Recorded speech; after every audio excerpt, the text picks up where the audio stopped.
promis, aujourd'hui on se retrouve pour la première vidéo tutoriel HDV8 en attaque dragon, foudre et tremblement. Alors depuis la nouvelle mise à jour qui a consisté à augmenter les dégâts de l'attaque de foudre, on s'est rendu compte que deux foudres niveau 5 et un sort de tremblement suffisaient à détruire une anti-ARN de niveau 6 ou inférieur.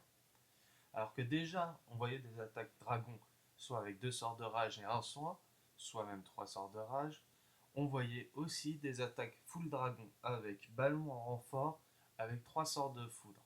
Donc, qu'est-ce que ça change? Ça change que maintenant on peut refaire la même attaque, mais avec un sort de rage en plus. Donc, sachant que déjà avant on pouvait faire les perfects, là on n'a plus d'excuses pour se rater.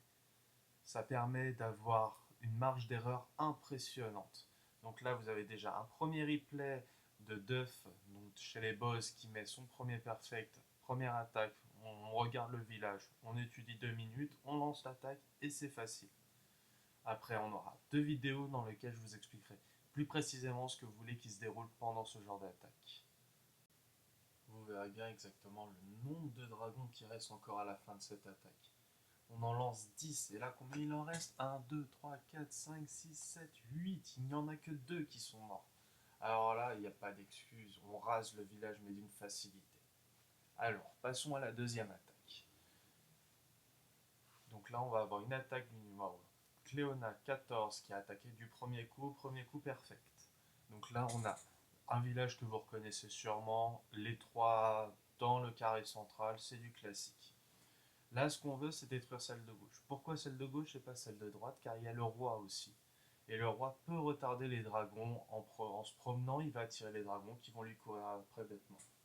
Après, on fait une belle ligne de dragons. Ce qu'on veut avoir, c'est cette sensation de vague qui va déferler sur le village. On veut pas qu'il y ait deux trois cabanes qui ont été oubliées et après que les dragons veulent revenir, même si avec cette composition, on a le temps largement.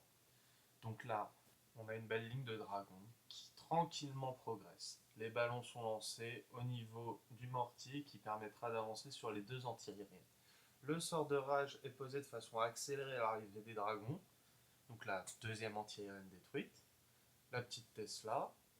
Et ça y est, troisième anti-aérienne détruite. C'est dans la poche. Et là, comme vous voyez, on a tellement de troupes encore disponibles que même les petites TDA, donc il y a quoi? 4 tours d'archer, une Tesla, c'est tout ce qui fait des dégâts des dragons. Mais il y en a tellement qu'on n'aura jamais le temps de détruire tous les dragons. La ligne avance, il n'y a aucun bâtiment qui est abandonné. Tout est détruit, chacun à son tour, par étape. Première ligne, deuxième ligne, troisième ligne. Vous voyez, il y a encore même les ballons pour vous dire la facilité. Là, c'est fini l'attaque, on le sait, c'est perfect, il n'y a plus aucun problème. C'est juste une question de clean-up. Si vous voulez regarder le temps qu'il y a au tout début de chaque replay, vous verrez qu'on est large. Hop, même avec les petites techniques des cabanes dans les coins, aucun problème. Voilà, deuxième perfect. On va maintenant passer à la troisième vidéo de Pépito avec un village qu'on voit un peu moins, mais qui reste aussi facile que les deux autres. Donc là, vous voyez les trois anti-aériennes toujours en triangle, mais beaucoup plus espacées. On décide de détruire celle qui est tout au fond, comme ça, les deux anti-aériennes sont sur la même ligne. Ce qui nous arrange vu qu'on attaque en ligne avec nos dragons. Donc de foudre, le tremblement, et c'est fait. Après, déploiement des lignes.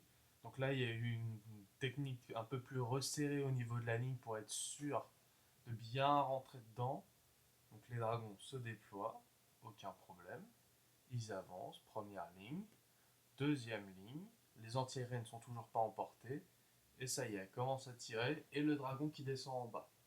Alors là, c'est ce que je veux préférer. C'est le moment où le rage va être utilisé du côté où il y a le château de clan et une anti-aérienne, et les ballons vont être lancés là où il y a l'autre anti-aérienne.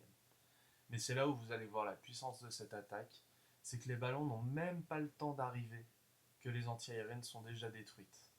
Ça vous montre à quel point Supercell a décidé de faciliter la vie des hôtels de ville 8. Bon, est-ce que c'était prévu pour l'hôtel de ville 11?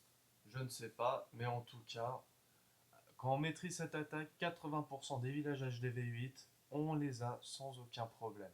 Voyez un peu la facilité, le nombre de troupes, les ballons qui survivent jusqu'à la fin. Le roi est vraiment juste là pour faire de la figuration, un peu de beauté, on a son roi maximum, on le lance, c'est comme ça. Et voilà, encore un perfect du premier coup. tous ces perfects c'était du one shot, on ne savait pas où était cela, ni les pièges. Donc voilà, c'était la première vidéo tutoriel contre un clan niveau 8. Et voyez bien, aucun HDV8 n'est laissé. Je vous l'avais dit, pour gagner, il faut tous les perfects et il restait 4 HDV9. Et là, vous voyez, c'est chez eux, ils perdent la guerre sur quoi? Les HDV8 qui sont pas finis. Donc voilà, il est l'heure du whisky.